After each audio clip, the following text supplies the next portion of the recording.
Welcome to episode 28 of the Hard Truth About B2B eCommerce. I'm your co-host, Isaiah Bollinger, and I'm back with Tim. I think we lost you for an episode, Tim.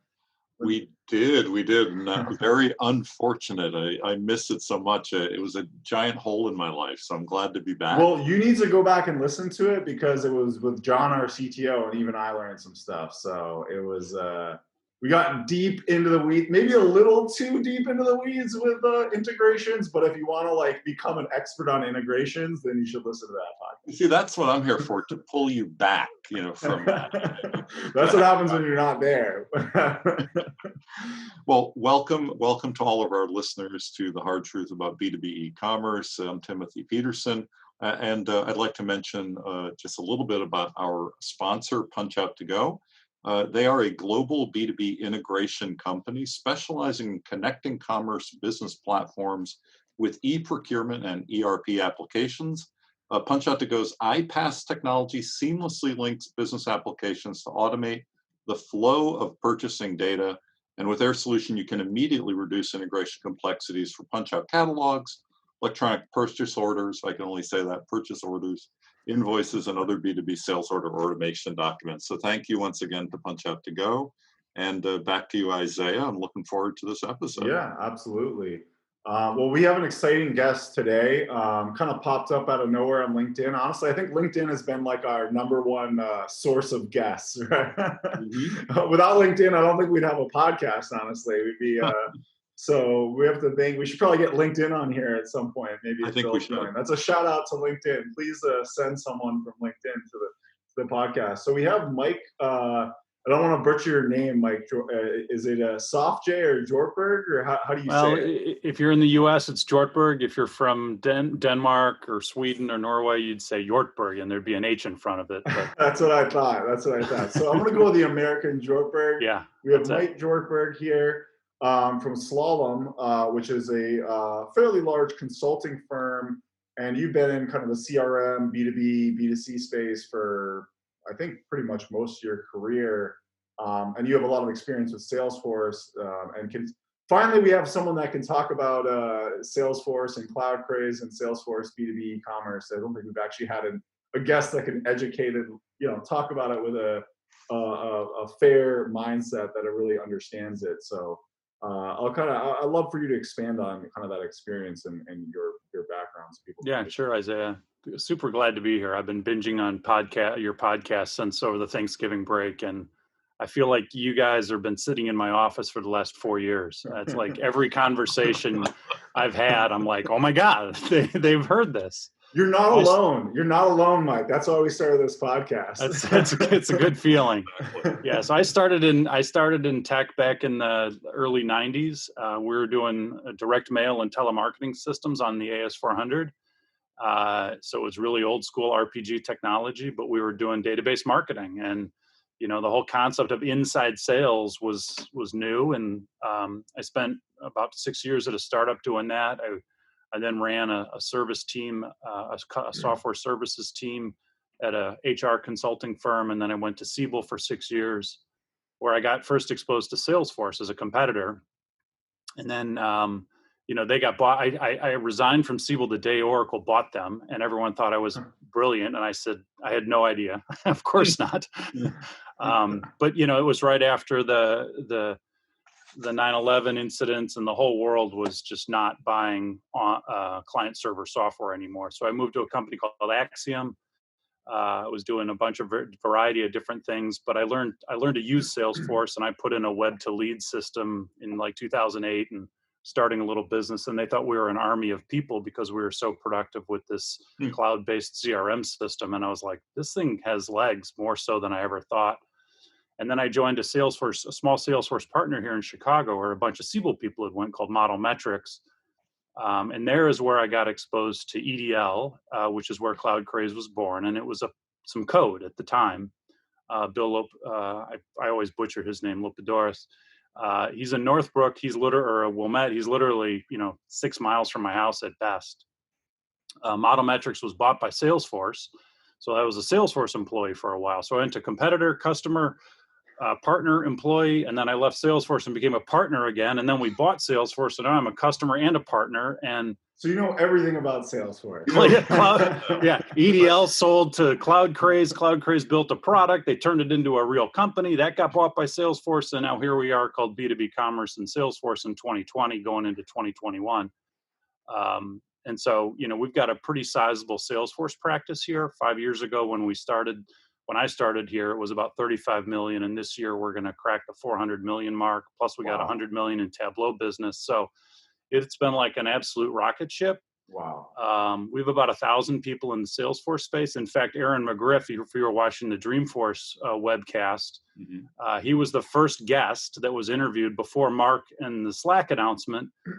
Aaron joined. He was an unemployed guy working, security and retail, and got a Salesforce certification. Has been working at Slalom doing consulting work, and he's deploying stuff in Latin America through the cloud. And super, super fun story. And Slalom's a unique model. Our consultants generally don't travel. We have 34 cities around the world, about 27 in the US, and then the rest in Canada, UK, and Japan and Australia are brand new.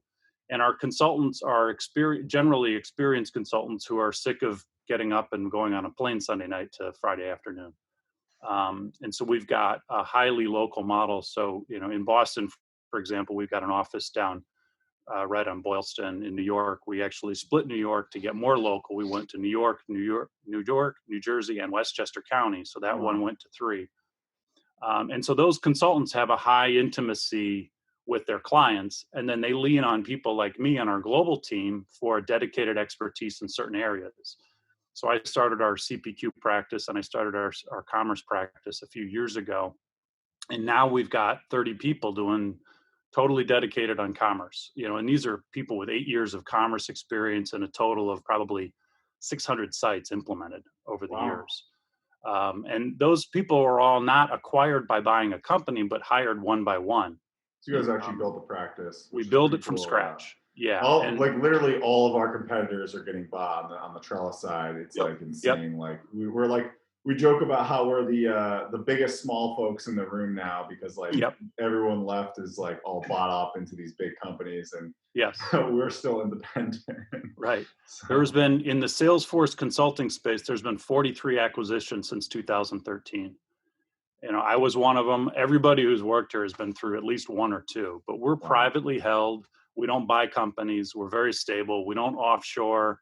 We don't outsource the staffing. You don't get a contract and then go find random subcontractors. These are all people who've been hired and follow the onboarding process. So, I'm super excited to be here. Like I said, I've been binging on your podcasts. So tell us how, since Thanksgiving.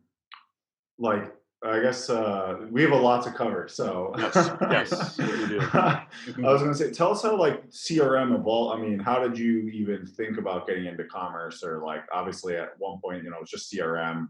Yep. Yeah. There's a while that Salesforce had nothing to do with e-commerce. Yeah, it was a convergence of both a career interest. I was like, man, these B2C commerce sites are cool. How do I get into that? And I had zero exposure to it at all in B2C commerce. Yeah. But then I met Bill, and he was pitching his wares to a couple of Salesforce customers. I was like, well, that's interesting. And I knew I had made the decision to leave Salesforce. And I said to my wife, there's this 18-person consulting company. That would be great. I'd go work with them. Bill's smart. They got this really cool B2B commerce thing. And my wife looked at me like, we got 4 kids about to go to college. You're not leaving Salesforce for an 18-person consulting company.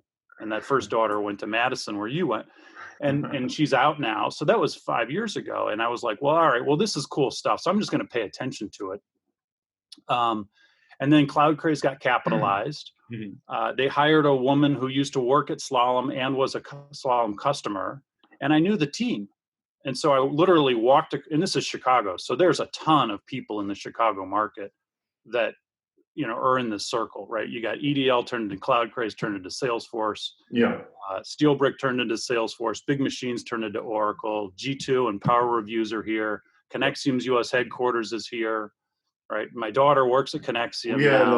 We had Connexium. Justin Finnegan was on. You also built Gorilla Group and sold it to Wonderman. Exactly. So Gorilla Group is here. Lions Consulting Group is here. They got bought by Cap. Wonderman bought, exactly. Acuity Group got bought by Accenture.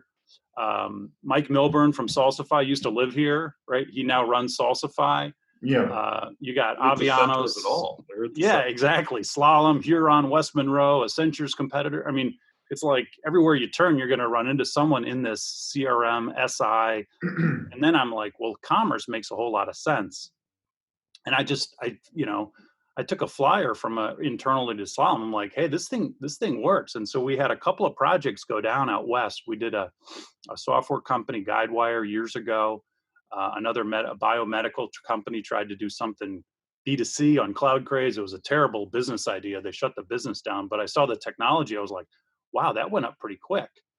And so we just started tracking it in 2016. And since then, we're doing 10 to 15 client conversations a week. 15 new client requests are coming in a month. And we're doing both B2B, and now we're doing more B2C as well, because we onboarded a whole bunch of people in the B2C space. Yeah, and this is Salesforce Commerce Cloud, like the demand. Yeah, so there's the two products, right? Demandware became Salesforce B2C Commerce. Cloudcraze became B2B Commerce. And so I was working with. Can you explain that for everyone? Because I think that you said there was some. I know we're kind of jumping ahead here, but might as well get to it now since. It's the top topic. I think everyone's confused about it. That's not involved in the weeds in that. So yes. So Demandware was bought, and Cloudcraze was like, this is a problem. But within 5 hours of just sitting down with the team, it was pretty clear that Cloudcraze had unique business-to-business capabilities that Demandware didn't have. Yeah. And the use cases are radically different. Yeah. I mean, in all the B2B work that I've done, the minute I got exposed to a B2C project, I went, this is so simple. A consumer comes, they add, and they purchase. Mm-hmm. It's like that's what I call B2C simple commerce. If you do B2B, is simple commerce. Is so easy compared to B2B. Well, I started scoping my first B2C project, and I'm like, what about this? What about this? What about this? And they're like, not interesting, not interesting, not interesting. I was like, oh my God, that's crazy. Anyway, so there's two platforms, and the B2B one is built on the CRM core product. So it shares accounts, and it shares contacts, and it shares the product master, and it can share order master, and it can share everything that every CRM customer uses. And they can pop it up in a customer community or a product community or a partner community for distribution for distributors. Yeah. Mm-hmm. So the B2C product is meant for, the mega corporations who are scaling millions and millions of hits. Yeah, it's not a small business product, really, the Commerce Cloud. No, absolutely not. No, it's not. It's not designed for that. Now, they're making a lot of changes to adapt to the Shopify and BigCommerces in the B2C space. Yeah. They're making quick starts and things like that. But at its core, it's running some of the world's largest B2C sites. I think you got like Adidas. I mean, it's a powerful B2C platform, or at least Demandware now Salesforce Commerce Cloud. Yeah, correct. Sure. And we're seeing more and more where customers run both because the use cases are so different, right? So Adidas, they use both. Veri or Veridesk is their older name. They use both. Mm-hmm. We have a number of customers who use both because they have just radically different routes to market for direct to consumer and through distribution. And when you say both, is it like they might have two separate websites, like a B2C customer facing website, and then maybe like a B2B kind of like portal or kind of like a separate website? Branding is usually similar, right? That's easy to skin. But the functions, the data sources, the feeds are often shared for product master, obviously. Mm-hmm. But even the product mastering and the merchandising in B2B is so different. Mm-hmm. We work with these like a chemical company. Like, what are you going to do? Put a picture of a drum up? They're all the same. Yeah. It's interesting what you brought up because think of a company like Norton Symantec. I've had the good fortune to work with. And they. Cybersecurity, of course, it sounds like it's very similar, but it's not. I mean, the Norton piece, which is very consumer directed, B2C, and the Symantec piece, which is, really B2B and almost entirely, very different operations. The way they treat, everything on the front end is very different, even if some of the back end is shared. So it's a very interesting operation to see. And in fact, they have something like 30 whatever sites the last time I knew this, because they're all very different. It's like grandparents learning, how to get safe online versus kids, learning how to get safe online versus everybody in between. Really And very. Symantec uses the B2B product for selling classes to corporations. Yep. Yeah. Yep. Exactly. Right? Exactly. I mean, class course registration in B2B is a little bit more complex than start a personal subscription. Yeah. Yeah, exactly. It's also very content driven. That was one of the questions I was going to ask somewhere along here too. A lot of, I'm a big fan of quality content for B2C and B2B, but I'm finding in recent times, especially, that the content component is getting the attention that it needed to get in B2B. Really working on the stories, working on the videos, working on the classes, working on all these sorts of things to get, their B2B customers, brought in, and then, bringing in the revenue. What do you think about that aspect of things? There's a convergence of all of this coming together, right? We've seen a number of situations where a partner community or a customer community doesn't have the ability to purchase. Like, what? How can that be? So we got a call a couple of weeks ago where literally the CEO of a company was online and buying and selling his daughter's Girl Scout cookies, went back into the office virtually on Monday and asked the IT and the sales and marketing team, why can't we buy our products online? And everyone went, huh, what? What do you mean? And so they're brand new to this. And now they're racing into it as fast as they can because they've realized, the guy who was on, what was the session with the guy who wrote the book, Brian Beck. Yeah. Brian Beck. I mean, that was like, no kidding. I mean, they just had this realization that, oh my God, we're getting smoked. And they go off and they look around their ecosystem and all their competitors are selling on Amazon or everything, you can just, whether it's a marketplace or, yeah. So we have I'll take an electronic component manufacturer who sells really high-end components into semiconductor fabrication plants. Yeah. It used to be a black box, either sold direct or sold through distribution. One product, play around with pricing a little bit. Now it's 3 products. I got the black box. I got the firmware that I can remotely update now if I have the high security. Oh, and by the way, this black box now streams data to from IoT into the cloud. So now I can look at the throughput of the electronic monitoring in my fab plant on a dashboard that I've built. Well, these people used to sell black boxes, and now they have 2 software businesses and no subscription model, and they run SAP in the background. Where's that going to leave you? So they have no business and no technology. A year ago, they didn't have any of this in place, but they knew they needed to. So the product has morphed from 1 to 3, and you have all this tech to support that. But to your point on content, it used to be, here's a PDF of the document of the machine. Here's a picture of a black box, not very interesting, but all the electrical specifications that the engineers need to find out, will this fit in my fab plant, is super important. Now you've got developer communities looking at gory details of how do you tweak the electronic componentry inside these boxes through remote software controls? And all of that is rich content. Oh, and by the way, it's hosted in a community. And by the way, now there's the ability to light up subscriptions and to purchase hardware in this community. So commerce has just become a feature in this community that sits on top of CRM because I have all my customer and my content there.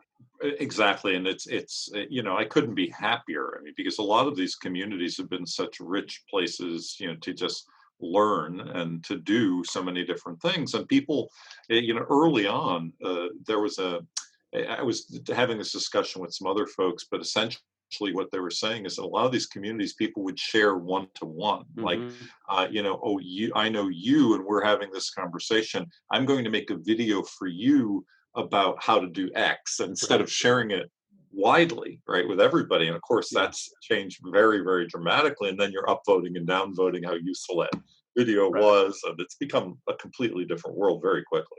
Yeah, and I think that's the announcement this week on Slack, I just think is going to, everyone's scratching their head at first on the Slack announcement this week. And now people are like, but for a minute, but then everyone was like, wait a minute, let's think about how we can plug this thing in. That's going to be really interesting. I'm just, Yeah. we're Trellis dying was to. considering buying it, but just didn't quite work. The timing was Yeah, off. the only thing I'm Valuation didn't scared match about up. is I don't want them to change our prices, you know, like I don't want to start getting all the, you know, have to pay for everything from Salesforce just to keep my Slack account, you know, so I hope they didn't.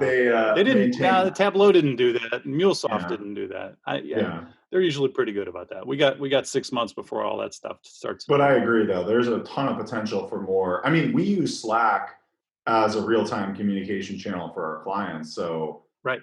Exactly. you know, it could be that for Salesforce. I mean, people want faster communication, faster customer support. I mean, I could see it as potentially a customer support tool for Cloudcraze or Salesforce Commerce. You know, there's a million ways they could use it. So I agree. I mean, I think that's the thing. People want fast. They want more information. They want it on their own terms too. They don't have to wait for you to send them a PDF. Right. You know, Exactly. and so they want to search and find things. And I think that's where B2B is. I mean, I think content is just still so far behind B2B. They have a hard time wrapping their heads around, like you said, like, do they put a picture of a drum, the same drum, you know, 20, like, what do they do? How do you make content useful when you sell these like things that aren't necessarily like the most exciting consumer facing? To me, it's all use related, which again does apply in B2C as well, but not 100%. But in B2B, it's like, well, what is the purpose of this? You know, what am I doing with it? And the example I've come back to many times, you know, our listeners will know, is really one that was personal. Like talking with somebody about like sprinkler systems and stuff. Well, if you're buying the parts that you need as somebody who installs a sprinkler system, you know what the uses are of that, you know, piece of hose that looks identical to every other piece of hose, right? You know what the specific uses are. You just have to be able to communicate that as a seller or as a manufacturer of these goods, and then, you know, you're very far ahead of other B2B sellers. So Yep, exactly right. Yeah, we put, I think your commentary on your 5 steps, I think I forgot which session that one was. Episode let's see, I got in my you notes mean here. our pearls 24. of wisdom? 5 steps. Yeah, basically on. we're just trying to kind of simplify it. There's so many people that are new to this, you know, and they try. What's happening is, what we're seeing is people are trying to do everything all at once. They're like, oh, you know, we need B2B e-commerce, so we need to buy Cloudcraze or Magento, and you know, whatever. Let's just say they need to buy the platform. That's, you know, that's not a small cost. You got to buy the platform, and they're trying to do everything all at once. And I think we're trying to say like, hey, look, like, let's figure out a way to, maybe you can do some of the 5 steps, but like focus on the first couple steps, get something working, you know, product data. I mean, I still see so many sites or projects where they just can't get the product data working correctly. And it's like, then they're spending all this money on design. And it's like, well, you're spending a bunch of money on design for products that don't exist, or you don't have the content. Yeah, we to try and solve for that, we put together a capability map. Right, at first it was a checklist of features in the product, right? Because again, we're not in the build. I mean, Salesforce is only about 20% of Slalom. There's a whole other segment that does build. Yeah, you guys software. are a pretty big company, so 8,000 people, just about 2 billion now. Wow. And so it's gotten Is bigger. that all services, or are you guys selling products too? Or? No, 100% professional services. Wow. Yep. Wow. So it's Salesforce, Amazon, Google, Tableau, Microsoft. You know, those little players that haven't done very well over the last 5 years. We got lucky, I guess. Smart, but it's Slalom's headquartered in Seattle, where, let me think. Let's see, Microsoft, AWS, and Tableau are all based. Who knew?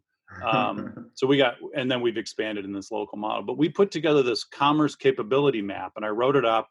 Started putting it, and you know, as you use something 15 times with a customer, you're like, this is it. This is how to solve the problem. So literally, we put up a slide, and we're like, this is bare minimum: product, you know, add to cart, payment, checkout. Okay, now from there, do we do integration? Do we suck in product data? Do we tie to the ERP or not? In our world, most people always are tying into the ERP. I've had very few. They talk about it, maybe not doing it, but they end up doing it pretty soon. But we phase it out and we color code it. Day 1 means this, and day 2 means this. What's your MVP?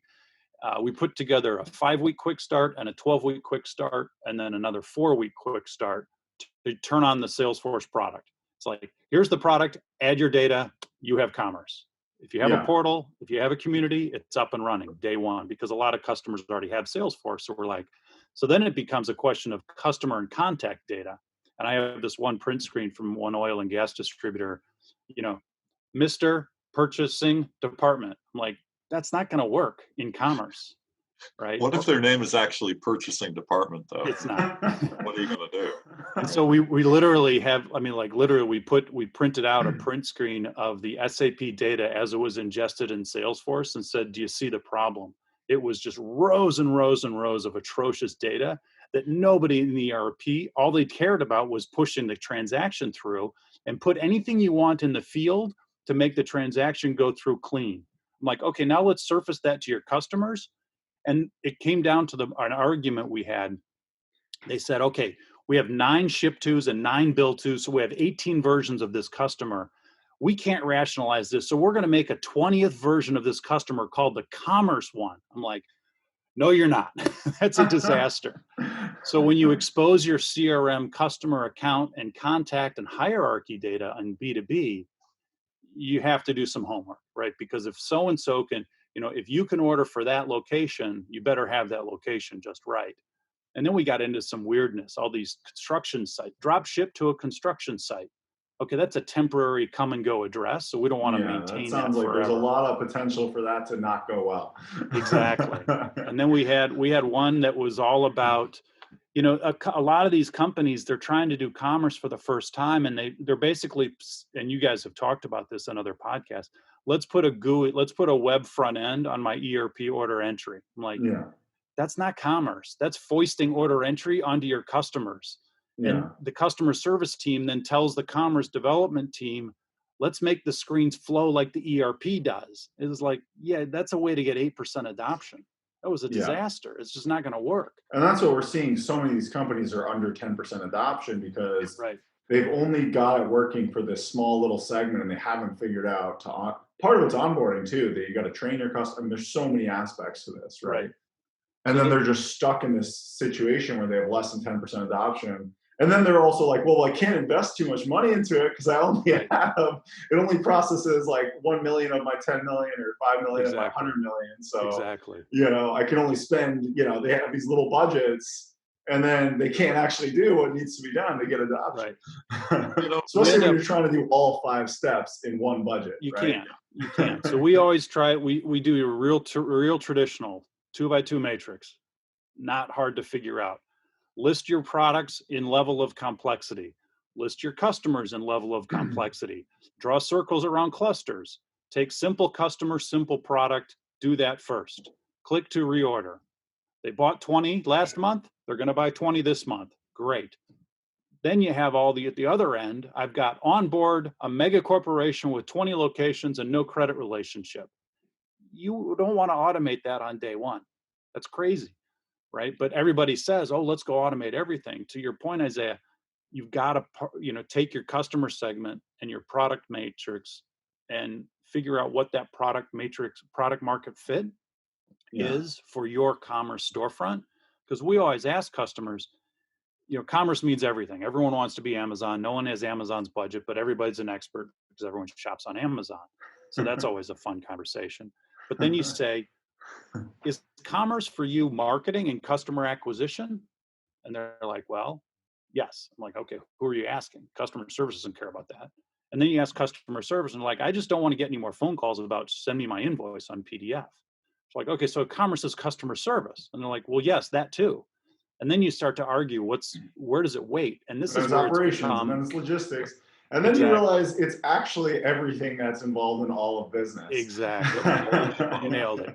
So I was on a call yesterday with a privately held consumer goods company, sells through retail.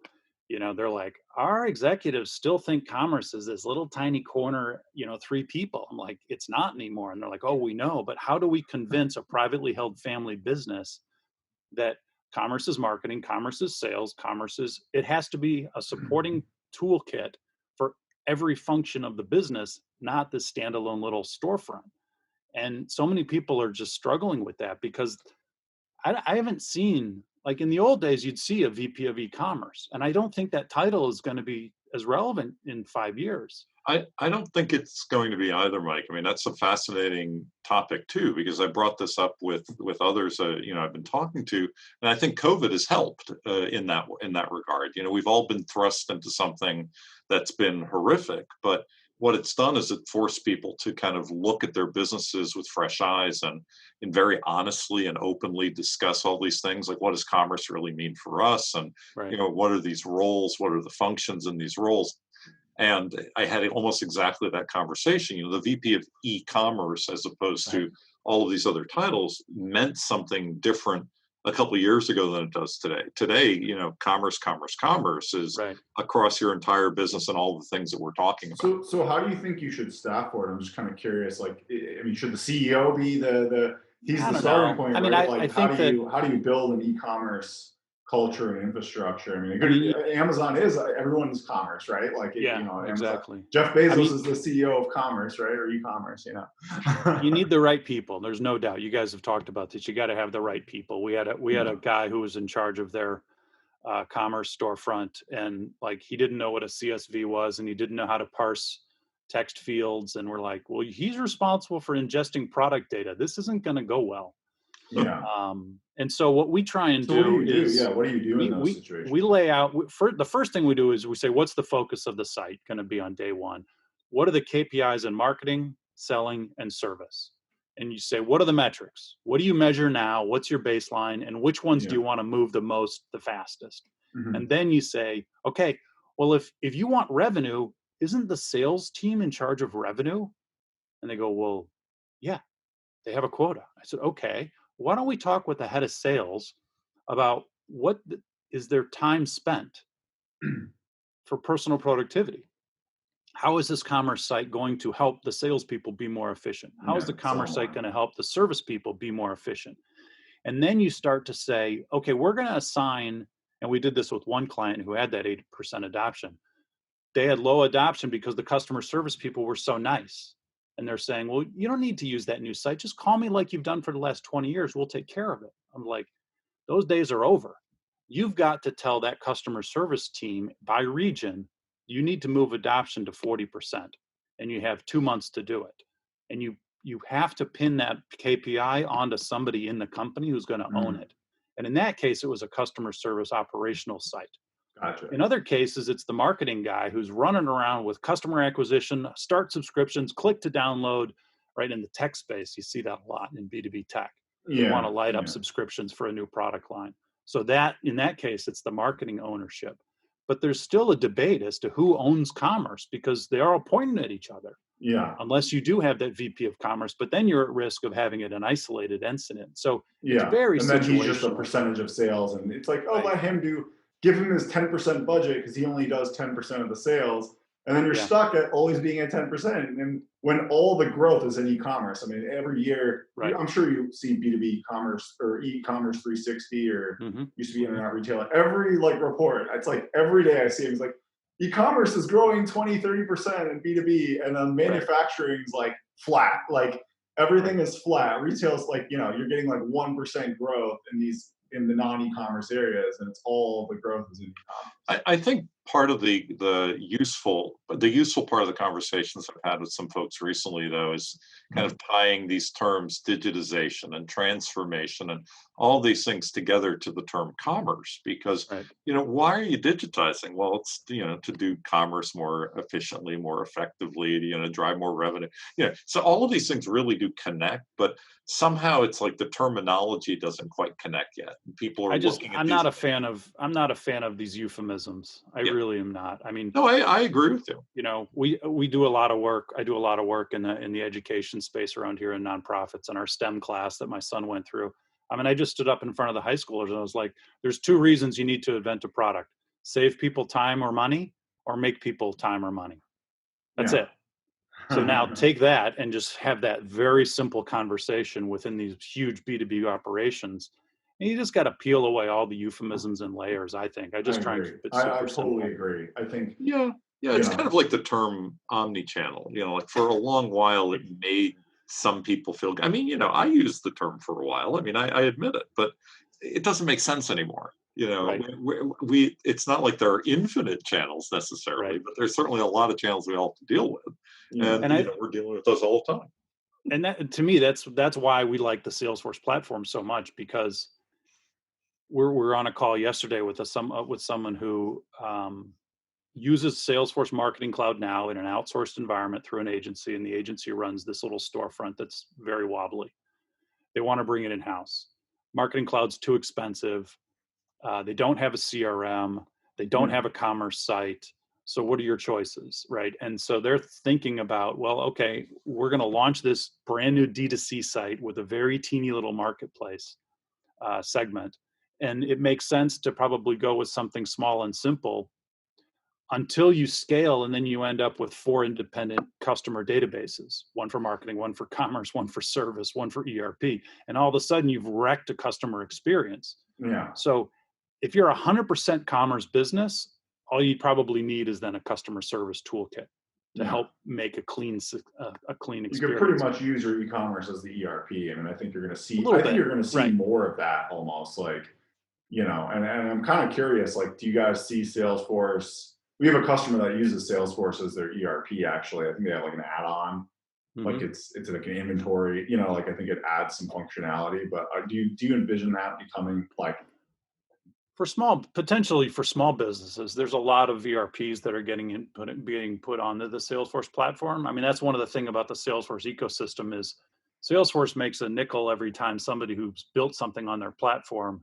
does well. So right? DocuSign, there's a lot of stuff on DocuSign that's running on Salesforce. Yellow is on Salesforce. Encino in the Fin space is on Salesforce. Cloudcraze and Steelbrick were on Salesforce, and now they got bought. So that ecosystem of applications and developers and the thousands of people who are in Trailhead every day in that community of developers come up with amazingly creative ideas. So whether it becomes an ERP, I'm no idea. I mean, we're all focused on the CRM space at this point. But I think that it's the tie together of a seamless customer experience that has an element of field selling, an element of digital marketing, an element of trade shows when we get back to it, an element of commerce, an element of live chat or Slack or telephone-based commerce or SMS notifications. I mean, to me, that's why we see Salesforce as the best solution for some of these larger businesses when you have those multiple routes to market, because you can multiple unify it all into channels. It's one database.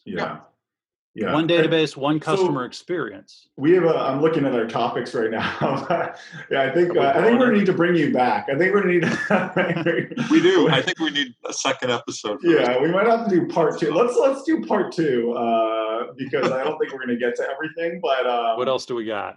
I mean, let's talk a little bit. I want to go a little bit deeper into. One of the things I've really tried to do this podcast is be unbiased, because I want people to explore the options, right? Maybe Salesforce is the best fit for them. Maybe not. Maybe there's something else.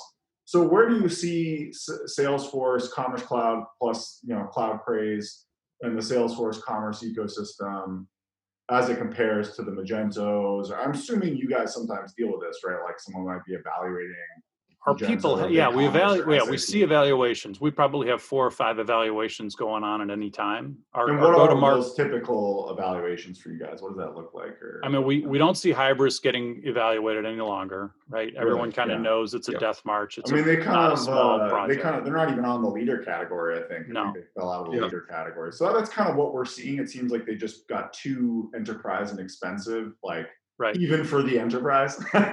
It's not a good sign when you're too enterprise and expensive for the enterprise. Well, I mean, we have, there's a couple of big hybrid shops who call up and they're like, I'm 19th in line to get added to the storefront. So that's not going to work because my CEO wants something up in the next 6 months. So what are we going to do? So that kicks it over to a Salesforce evaluation, a Magento, Shopify, BigCommerce, Oracle. You're not going to put Oracle Commerce in if you don't have Oracle ERP. They seem kind of niche at this point. It doesn't seem like too many people are using them. I don't know. I don't know if it's still ATG or not. They laid off a bunch of people. No, it's off. So ATG is dead. It's the ATG is being sunset. Even some of the old stuff is getting. that's the problem. You have to go to this new Oracle Commerce Cloud thing. Not that many people are using it. So in my opinion, it's a huge risk to go to this thing that not that many people are like. So I think they're kind of in a bad spot. So would you so since we're kind of running out of time with all the topics, would you summarize it as you're seeing obviously Salesforce a lot because you guys are in that, but then they're evaluating probably Salesforce versus maybe Magento versus maybe on the smaller side, BigCommerce and Shopify? Is that kind of how Shopify we don't see Shopify in B2B yet. BigCommerce we do. BigCommerce is popping up. Salesforce Commerce Cloud, they might be considering Shopify, the non-B2B customers. Yes, right. And then we just see conversions left and right. Like WebSphere got sold off to HCL. Haven't heard a peep from them since. Yeah, I'm like, I don't even think about them. Like, if you're on that, it's like you should be moving. Yes, exactly. So any CRM, any Salesforce CRM customer has, the option to look at all these things, and we just lay out how many integrations do you need to turn this on? Like 3, 4, or 12? That's kind of an important decision. Yeah. And the skill sets, right? If you have the skill sets in-house for product A, odds are I don't want to go have to build up skill sets for product B. Yeah, of course. So that's another big factor. If you do it in-house, you're going to usually favor in-house for sure. I think. Exactly. And now I think the problem is most companies can't do it in-house. That's the problem, I think. So that's changing a little bit so Cloudcraze name has been retired. It's now called B2B eCommerce. Gotcha. There's a legacy version of Cloudcraze that's still out there and still being sold and still being supported and will be in perpetuity probably. They're launching, and they have launched, a newer version with a different front end called Lightning that's been out in the marketplace for a while now. Yeah, I've actually used it in the past. Yep. And so what's happened is the skill set to launch Salesforce B2B eCommerce, or the old version Cloudcraze, was higher because it had some unique capabilities to it, but they've now ported that into the base core platform. All the objects are all shared, and the Lightning skill set is now that any Salesforce developer now has. So we had a situation. Pool of talent now. Yeah, we had a guy in our Seattle office who literally had never worked on a B2B project, but he's been around Salesforce forever. We exposed him to it. We kicked over some credentials. He logged in. 2 days later, he's got a storefront up. Yeah, so you can train people. He knew all the basics. 2 days. Yeah. 2 days. 2 days. He lit up a prototype for a demo for a customer. Mm-hmm. I'm just like, holy shit! And that was the first time that had happened over the last probably 90 days. Well, now I'm sitting there licking my chops, going, we got 1,000 people who can start to do this stuff. So I think we're going to see a pretty big uplift. But then the prices are going to come back. The product price is going to come down just because of the supply and demand is going to start to shift. Yeah. BigCommerce and I think you're going to see that across the board, though. I think, people want to see this stuff faster, cheaper. They don't want to spend $1 million on a project. I mean, I always say, like, you might want to spend $1 million eventually over time, but you don't need to spend $1 million, up front, right? And so. It's funny. We lost a deal, and they ended up going custom. I think they told me, he was kind of candid about it. They ended up spending $600,000, and I saw what he spent. And I'm like, oh man, like that was crazy. Like what they got was like not that complicated. I'm like, we probably would have done this for like a fraction of the cost, Yeah. And the whole headless argument, I'd love to dig into that with you guys at some point, because we had a customer ask for it, and I was like, how many developers do you have? Well, we have our ERP guy. He was going to part-time this. I'm like, you're not doing anything headless. Yeah. We pretty much only pitch headless. Yeah. The way we envision headless, I do think that it's the future of commerce to some degree, but it's still early. I think you have to, we only pitch it to more technically savvy clients. Yeah. And obviously also we pitch it when we would be the ones maintaining it and doing it for them. And we explain it to them the value of, like, they need to understand why you would do it versus, most cases you don't need that, right? Yeah. And we're working on making it a little bit easier for people. Well, are people doing headless Salesforce? Is that common, or? We've seen it in a couple of places where they really want to control the front end acquisition side of it, right? Maybe or integrate other things if they, yes. Yes. I would say the number of them have gone down. There was a number of sites, Bare Naked, Catalog Bare Naked. That site is no longer up and running. That was completely headless. Sage Software did a headless version. I don't know if that's still up and running. The team that did that has since left. They're at a different company now.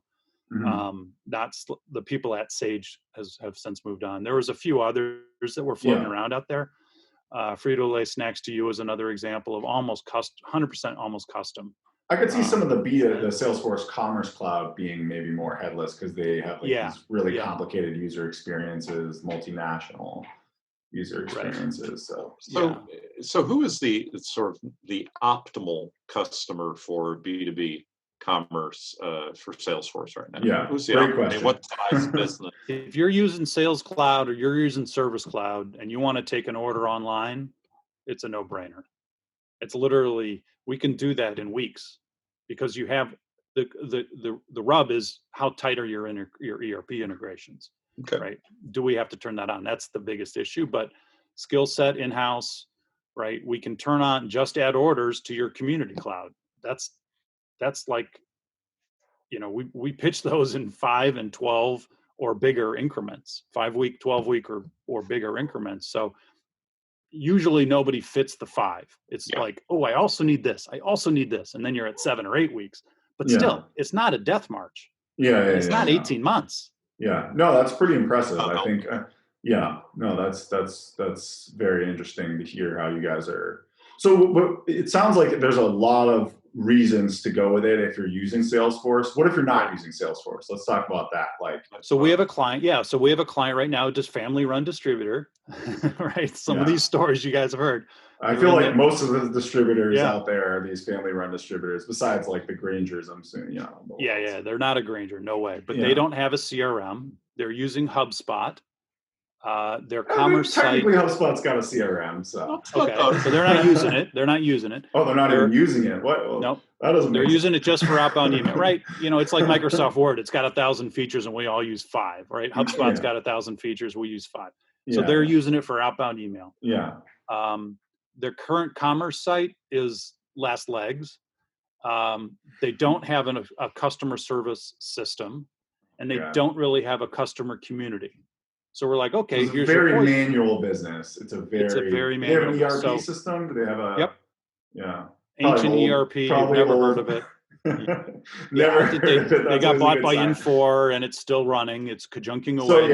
So we work a lot with Infor. The thing about Infor is they do have new products, but basically they're on Infor, but they're not really on Infor. They're on a product that got bought by Infor. So it's basically probably like an AS400 system. Right. Exactly. So then the customer has, keep HubSpot, add commerce, add a service engine, and add some integration to your ERP. Or flip HubSpot to Pardot, turn on B2B commerce, turn on a community, turn on Sales Cloud, Service Cloud, one database, one integration to your ERP versus 5 independents. Yeah, and they're like, so it makes sense when there's this, they have all these systems, they're not really modernized, and it's a great way for potentially them to consolidate their systems. And it's all SaaS. I mean, all of these solutions are 100% SaaS. So, we're not sizing servers for this, right? There's there's zero. It's like activate the subscription, turn on, log in, you're up. So it's mostly just the monthly cost. With that being said, what about any of the upgrades? Are there any kind of like maintenance costs that go into some upgrades, or is it just really like kind of like Shopify and BigCommerce where it's pretty much SaaS? So Salesforce publishes their upgrade schedule. It's behind the scenes, and you have 3 choices of features that are pushed out, everyone gets, features you can turn on, features you can request, or features you can turn off. And they publish that ahead of time, and it's by cloud, and it happens 3 times a year. And it's a no-brainer. I mean, you just take what your choice is do you want to activate them or not? And that's a change management piece.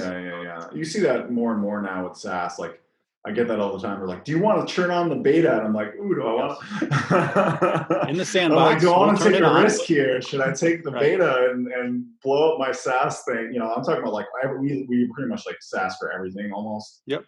Like internally, like we technically use HubSpot. I'll be honest, we're not a huge company. So, we use it for CRM, but we have, probably like 30 different SaaS platforms at Trellis, So you take the upgrades, you put them in the sandbox, you run it through any regression tests you might need, you test it out with your integrations. But if the object model hasn't changed, it's just so you have a little bit of control over how the upgrade process works, which I think is smart. I think that's actually a problem. We see this all the time with Shopify, especially, is because it's very app driven. Right. It's great, and it's a great software, and it can do a lot of great things. But the problem is, it just pretty much automatically upgrades. You don't really have a whole lot of choice on the upgrades. And you could have, if you have 30 apps, and a bunch of customizations on Shopify, I can pretty much guarantee you that like once a year, some app will like break because, it didn't like, all these apps can't like pop instantly upgrade and do backwards compatibility with all the other apps. And there's so many things going on that you can see how that could easily break something over time, when it just automatically upgrades. And I was working with someone recently, and they're Shopify, and it makes sense for them. They're B2C, but they had this piece that was really about subscriptions that just completely exploded when there was an upgrade. I mean, that makes sense though, because subscription can be a big change to the functionality. So an upgrade probably happened and it broke the APIs, or it didn't work with one of the APIs, and then it was not pretty. It's not pretty if that happens on like Black Friday. I think I heard about that at some point. There was like an update. It always happens then, right? Our B2C site is down on Black Friday and Cyber Monday. That's a problem. I'm gonna ask this as kind of a weird sort of wrap-up question, but I was thinking about this before we started to talk. B2B and Black Friday and Cyber Monday. So I had a conversation with folks about that, saying that this year, because of like the weirdness of all and people being home and working from home or working from anywhere, as people say now, WFA, how did that affect B2B? Did B2B companies have special Black Friday and Cyber Monday offers, to an extent that they never did before, or were they affected? I didn't see it. We didn't have any specific conversations about that. I just haven't seen I think it. anyone that's doing a little bit of the hybrid might, because they're doing the direct to consumer aspect of their like Staples or exactly. But I was joking. I actually put this on Twitter, but maybe we can do it together. We should create a B2B day, like B2B Cyber Wednesday, or B2B e-commerce, Tuesday. I don't know. 16 years ago or something, and it was the National Retail Federation, and they said we need to do something for our online, friends, and it was like Scott Silverman and all those people. It was just created. They sat in a room and said, let's create Cyber Monday. So maybe we should do that. Let's create B2B e-commerce day. Seriously, like we get all of our B2B e-commerce customers and friends and be like, on this day we're gonna like all drop our prices by 20%. The problem with B2B is they can't just like go, they can't just. A lot of these distributors especially have like really tight margins, so they can't only lower their prices so we'll much. Find a way. This is the day. We're founding it today. It's such a diverse population that, it's crazy. It could be pretty cool. It could be almost like maybe like a virtual trade show type thing too. I don't know. Yeah, there's something. We got to figure this out, because Shop Small has grown so much since American Express launched it. Yep. They started Dine Small this year to get people to, literally to get stuff from, restaurants that have been suffering and get more takeout orders. But, all these kinds of things really do have a life to them. Look at Singles Day in China. It's only been around less than a decade. I know, it's massive. It's like bigger. It's bigger than anything here, I think. Yeah, it's bigger than anything in the world. It seems like we definitely need to have you on for part 2. I'm looking. Cool, that'd be fun. We got like halfway through the, the we kind of blew it. I'm sorry. We can. The perfect thing is we can just reuse these topics, and we'll have part 2. Got a lot to cover. We talk too much, I guess. Right. No. You didn't talk too much. There's just too much to talk about. That's why we have this podcast, right? Like it's funny. I finally started to get people to like reach out to me, and this one guy in Florida reached out and was like, I found you because you're the only podcast for B2B. Well, it's going to go up. I mean, I must have sent it out to 20 people this week. Oh, awesome. I appreciate it. I mean, every customer, I'm like, you got to listen to this. This is because so many of them are brand new, and they're like, I understand like a quarter of it. And I feel like I know probably like 60% of it.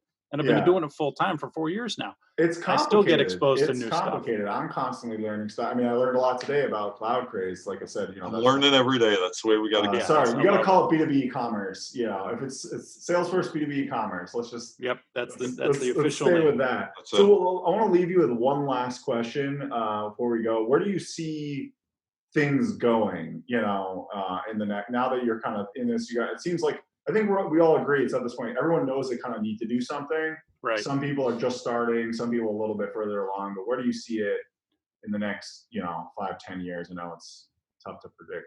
I just think the more simplification, right? There's still too many bolt-on systems that you need to run in e-commerce. I mean, Way your too Shopify example, even Salesforce, Digital River has consolidated, for example, tax, payment, and fraud.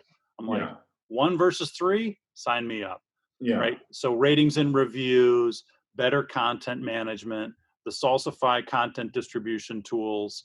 I mean, literally, I have a slide of like 40 logos that you might Salesforce consider. is probably going to buy Salsify soon. We'll see that. We'll see.